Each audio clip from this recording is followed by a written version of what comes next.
এক গ্রামে রিমঝিম নামের একটি মেয়ে বাস করত। রিমঝিম দেখতে অনেক সুন্দরী ছিল, কিন্তু ও অনেক সহজ সরল আর বোকা একটি মেয়ে ছিল। রিমঝিম, আই রিমঝিম। হ্যাঁ বৌদি, কি হয়েছে? যাও তো, তাদের উপরে কাপড়গুলো আছে, ওগুলো সব পারো। হ্যাঁ, এখনই যাচ্ছি। তারপর রিমঝিম ওর বৌদির কথা মতো ছাদে গেল। এরপর কাপড়গুলো নিল। নেয়ার পর সেই কাপড়গুলো ছাদের একটি কোণায় রেখে চলে আসলো। ওই দিন রাতে অনেক ঝড় বৃষ্টি হলো। এত ঝড় বৃষ্টিতে ছাদের কাপড়গুলো সব আবার নোংরা হয়ে পড়লো। সকালে রিমঝিমের বৌদি যেয়ে দেখলো কাপড়গুলো সব নোংরা হয়ে আছে। রিমঝিম, এত বোকা হলে কি হয় নাকি? তোমাকে আমি কি বলেছিলাম কালকে ছাদে যেয়ে কি করতে? তুমি বলেছিলে কাপড়গুলো পারতে, আমি পেরেছি। পারা মানে বলেছিলাম নিয়ে আসতে, তুমি ওখানে রেখে এসেছো কেন? দেখো, তুমি আমাকে বুঝিয়ে বলনি। তুমি বলেছো পারতে, আমি পেরে ওখানে রেখে এসেছি। তুমি তো বলনি পেরে ঘরে নিয়ে আসতে। রিমঝিমের কথায় ওর বৌদির অনেক রাগ উঠলো। আরে কি হয়েছে? এত সকাল সকাল চেঁচাচ্ছ কেন তোমরা দুইজন? কি আর বলবো, তোমার বোকা বোনটাকে নিয়ে আমি আর পারছি না। আচ্ছা আচ্ছা, শান্ত হও। আজকে একটি বিয়ের দাওয়াত আছে, আমাদের সপরিবারে যেতে বলেছে, তোমরা রেডি থেকো। এরপর ওরা বিয়ের দাওয়াতে গেল।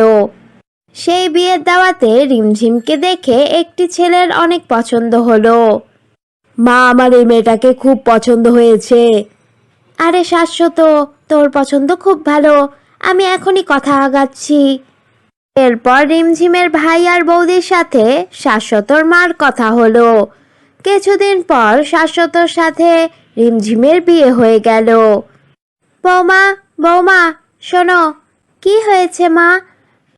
আমার ফোনটাকে চার্জে রাখো। আরে মা, এতটুকু কথা, এখনই রাখছি। এরপর রিমঝিম ও শাশুড়ির ফোনটিকে চার্জের উপরে রেখে ওখান থেকে চলে গেল। কিছুক্ষণ পর ও শাশুড়ি এসে দেখে অবাক হয়ে পড়ল। এ কি, এই মেয়ে কি বোকা নাকি? আমি বলেছি চার্জে দিতে, এটা কি করেছে? ঝিমঝিম, ওই যে ওই টেবিলটা থেকে আমার কলমটা দাও তো। তুমি দেখছো না আমার হাতে ফাইল আছে, ফাইল কোথায় রাখবো? কোথায় আবার রাখবে? আমার মাথায় রাখো।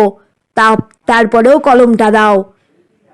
তারপর রিমঝিম ওর স্বামীর কথা মতো ফাইলগুলো ওর মাথায় রাখলো। এরপর ও কলম এনে দিল। নাও, কলম এনে দিয়েছি। তুমি কি বুঝো না নাকি? আমি তো কিছু বুঝতে পারছি না। কি হয়েছে? বলেছ কলম দিতে, কলমই তো দিয়েছি। আমি তো তোমাকে কথার কথা বলেছিলাম আমার মাথায় ফাইলগুলো রাখতে, তুমি তো সত্যিই আমার মাথায় রেখে দিয়েছো। এক্ষুনি এগুলো সরাও। তখন ওর শাশুড়ি এসে ওর মাথা থেকে ফাইল সরালো। এই বউকে নিয়ে আর পারছি না, অনেক বোকা, যেটা বলি সেটার উল্টোই করে। মা, আপনারাই আমাকে বুঝিয়ে বলতে পারেন না, আর দোষ আমাকে দিচ্ছেন।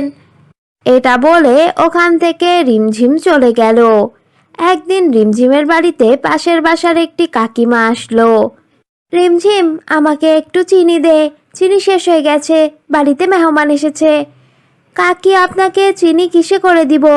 1 প্যাকেট দিয়ে দিব, 2 প্যাকেট দিব, নাকি কাটরিতে দিব, নাকি একটা বলে দিব?